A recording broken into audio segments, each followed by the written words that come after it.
শিয়ালিনী, তুমি জানো বাঘ আর বাঘিনী আমাদের সবার উপর রাজত্ব করছে। আমাদের তাদেরকে ফাঁদে ফেলতে হবে। হ্যাঁ, ঠিক বলেছো, কিন্তু কিভাবে? তারা খুব শক্তিশালী ও তাদের কথা সবাই শোনে। তারা যা বলে সবাই তাই করে। আমরা দুজন কি তাদের সাথে পেরে উঠব? কিন্তু বুদ্ধি দিয়ে তাদেরকে দুর্বল করব, এমন ভাবে দুর্বল করব যে তারা টেরেই পাবে না। আমাদের বুদ্ধি হলো তাদেরকে একটা মিষ্টির হাড়ি দেখিয়ে প্রলুব্ধ করব। ও, দারুণ বুদ্ধি তো তোমার। আমার তো খুশিতে গান গাইতে ইচ্ছে করছে। ও আমার রসিয়া বন্ধু রে, তুমি কেন কোমরের বেচা হইলা না? ও আমার রসিয়া বন্ধু রে, তুমি কেন কোমরের বেচা হইলা না? জড়াইয়া রাখিতাম, কাছে কাছে থাকিতাম, পালিয়ে যেতে দিতাম না, না রে।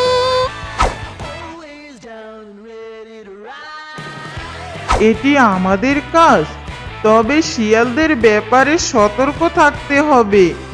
তারা চালাক। অন্যরা যেমন আমাদেরকে ভয় পায়, তারা কিন্তু মোটেও আমাদেরকে তেমন ভয় পায় না।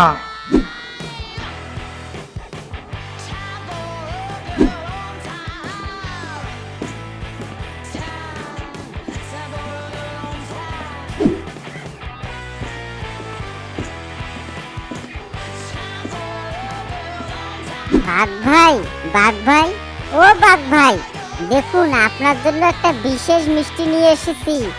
আপনি নাকি মিষ্টি খেতে খুব ভালোবাসেন, তাই নিজের হাতে বানিয়ে নিয়ে আসলাম। আমরা আপনার জন্য মিষ্টি নিয়ে এসেছি। এটি আপনাকে আরো শক্তিশালী করবে, আপনার বুদ্ধি বৃদ্ধি করবে, আপনাকে সব সময় সুস্থ রাখবে। অনেক কষ্ট করে আমরা এটা আপনার জন্য বানিয়ে নিয়ে এসেছি। ও মিষ্টি, এটা তো আমার খুবই পছন্দ। সত্যি মিষ্টি, আমি খুব পছন্দ করি, কিন্তু আমি কি এটি খাবো নাকি? ও বাঘিনী, তুমি কি বলো? সাবধান প্রিয়, এটি একটি ফাঁদ হতে পারে। তারা অনেক চালাক। তোমার দুর্বলতা হলো মিষ্টি। তারা তোমাকে মিষ্টি দিয়ে ঘায়েল করতে চাচ্ছে। ভুলেও তুমি এই মিষ্টি খেও না।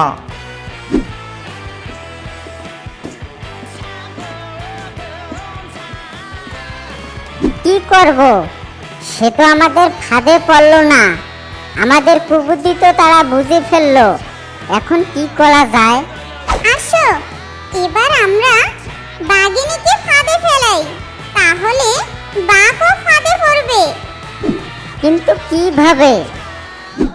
আসো, আমার ভাই বোনদের কাছে যাই, তাকে গিয়ে বলি, সে একটা রাস্তা বের করে দেবে।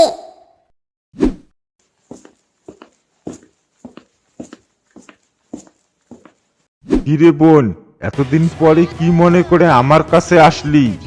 তবে তোদের আসতে আমি অনেক খুশি হয়েছি। কি খাবি বল? না ভাই, কিছু খাবো না। আসলে যেটার জন্য এসেছি সেটা হলো, আমাদের এলাকায় বাঘ ও তার স্ত্রী আমাদের উপর অনেক অত্যাচার করে। তাদেরকে একটা শাস্তি দেওয়ার রাস্তা বের করে দাও। ও, এই কথা। তাহলে শুন, আমরা বাঘরির জন্য একটা সুন্দর জায়গা তৈরি করব ও সেখানে কিছু খাসির গোস্ত ফেলে রাখবো এবং একটা জাল বিছিয়ে রাখবো।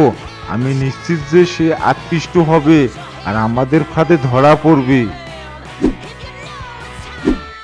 এটি কি?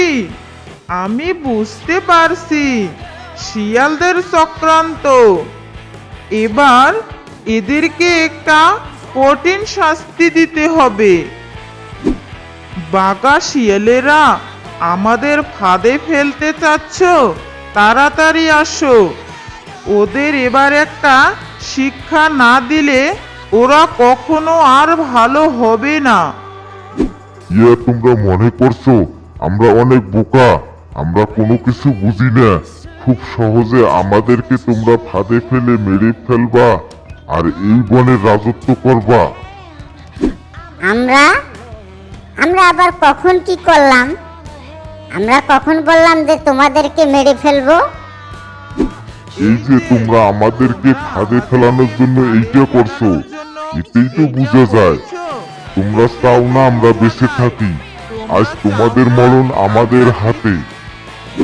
আমরা ভুল করছি, আমাদেরকে মাফ করে দাও। আমরা আর কখনো এমন করব না। ওকে, এবারের জন্য মাফ করে দিলাম। শিক্ষা নাও, কখনো অন্যদের ঠকানোর চেষ্টা করবে না। কোনোদিন কাউকে বিপদে ফেলানোর চিন্তা করিও না। যদি করো তাহলে কিন্তু তোমরাই নিজেরাই বিপদে পড়বে। হ্যাঁ, এবার থেকে অন্যের প্রতি সৎ থাকবো, মিলেমিশে থাকার চেষ্টা করব, তবেই না সুখে শান্তিতে জীবন কাটাতে পারবো।